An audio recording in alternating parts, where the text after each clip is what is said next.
understand. They invested more than 20 person-years of effort and more than $2 million in actually enhancing and improving their project management practices, but they weren't building. They were taking away. They were stripping down. They were simplifying. They were getting to the essence of, for us to manage a project, what's the core practices that we need to use? We have a telecom organization in China. They initially implemented project management only 8 years ago, 2002. It was in response to, again, becoming a commercial enterprise. And they developed practices that were, for them, culturally appropriate and relevant.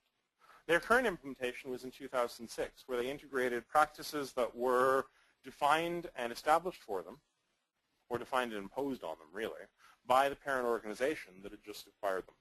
This was their 4th implementation of project management in 4 years, because they had been acquired shortly after 2002 and had new practices introduced then. They were acquired again in 2004, and again new practices were introduced. And they were acquired again in 2006, this time not by another Chinese firm, but by a European multinational whose practices are coming from a very different cultural environment.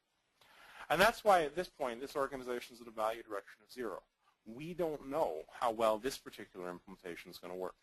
They're an organization that's gotten huge levels of value out of their project management implementations so far, but because of the inherent cultural differences and differences in process expectation that are being posed by a European parent that have been previously imposed by Chinese parents, there is a very large question mark about whether they will continue to see the same level of value that they have in the past.